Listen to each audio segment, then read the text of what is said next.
Et rebonjour, chers auditeurs. J'ai devant moi Monsieur Arsène... Dubé. Arsène Dubé. Un sympathisant de l'Action démocratique du Québec qui vient nous expliquer ici les enjeux de la campagne électorale.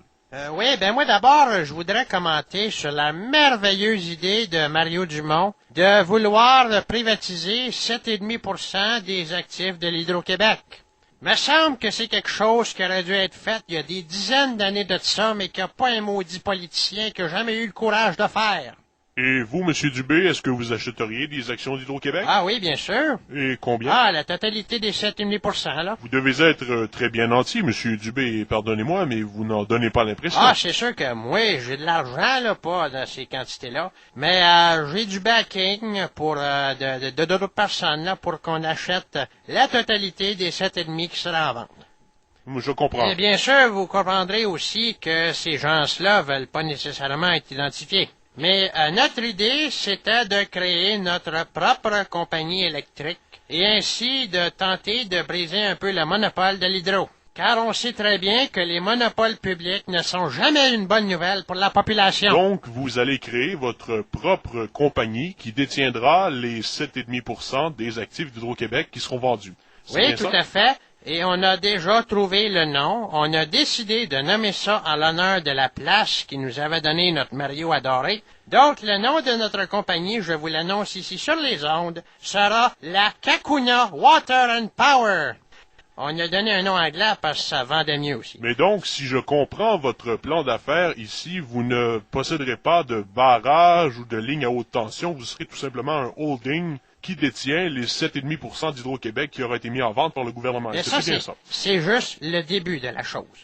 Parce que, faut dire que Mario Dumont, il a entièrement raison quand il dit que quand le privé embarque dans quelque chose, c'est immédiatement mieux géré. Parce qu'on sait à quel point le public, ça a des excès, les syndicats et tout ça, là.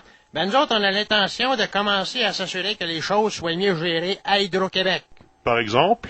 Par exemple, faut dire que c'est sûr qu'on va juste détenir 7,5% de Hydro-Québec, puis que le gouvernement va toujours en détenir 92,5%.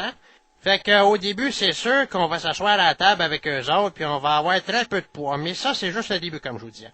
Ensuite, le but, ça va être de prendre des avocats puis de les rentrer dedans. Par exemple, on n'aime pas la couleur des tapis dans les bureaux, on prend un avocat. On n'aime pas que la régie nous dise qu'on peut pas augmenter nos tarifs, on prend un avocat. Fait qu'à un moment donné, comme ça, tu t'es écœurs tout le temps, là, les syndicats envoient des avocats. N'importe quoi qu'ils fassent, même si on est bien d'accord, on prend un avocat pour on les envoie en cours. Le but là-dedans, c'est pas gagner. Le but, c'est des écœurer jusqu'à temps que le gouvernement se tanne puis qu'il fasse une de deux choses. Soit qu'il rachète nos parts, dans ce cas-là, on peut être sûr que même si c'est Mario, il va payer le prix d'or, sinon il se fait envoyer un avocat, ou ben, il nous vend le reste d'Hydro-Québec. Nous autres, c'est sûr que personnellement, le numéro 2, il est bien plus intéressant. Je vois. Et c'est ainsi qu'on va se ramasser avec une compagnie d'électricité entièrement privée, avec un contrôle total sur les ressources du Québec, et qui va gérer sa compagnie avec le plus d'efficacité possible dans le meilleur intérêt de la province. Il me semble que c'est clair. Et vous allez prendre de l'expansion, j'imagine. Ah, c'est sûr que maintenant, notre siège social à Rivière-du-Loup serait beaucoup trop petit pour administrer un réseau aussi large que celui de l'Hydro-Québec. Alors, on ouvrira probablement un deuxième bureau dans le coin du Saint-Maurice, vous savez, pas trop loin des centrales. Shawinigan? Je pensais à Hérouville. Et le siège social de Montréal? Ah, ça me semble qu'il faudrait scraper ça. Pardonnez-moi, mais il me semble qu'accumuler le capital pour acheter 7,5% des actifs d'Hydro-Québec, c'est faisable, mais on parle ici de la totalité éventuellement des actifs d'Hydro-Québec. Comment allez-vous accumuler une telle somme? Eh bien, nous avions décidé de lancer notre propre compagnie en bourse pour accumuler le capital nécessaire. Oui, d'accord, donc... Ah, c'est sûr que s'il y avait des bons indéquistes qui nous approchaient puis qui disaient, tiens, on peut-tu acheter des actions comme ça, on serait tenté, oui, de leur en laisser à des prix d'amis, là. Mais ça, il faudrait que ça se fasse avant l'annonce qu'on achète le reste de l'hydro. Donc, vous êtes en train de dire ici, en ondes, que vous vendriez des actions de votre compagnie à des prix plus bas à des amis du pouvoir politique avant qu'on annonce la vente du réseau d'Hydro-Québec? C'est à peu près ça. Mais voyons, Monsieur Dubé, ça ne se fait pas. Ça ne s'est même jamais fait. Continue de penser ça. Et donc, c'était Monsieur Arsène Dubé, adéquiste convaincu et entrepreneur, qui nous décrivait son plan on ne peut plus douteux d'acquérir Hydro-Québec dans sa totalité. As-tu envie de te faire envoyer un avocat?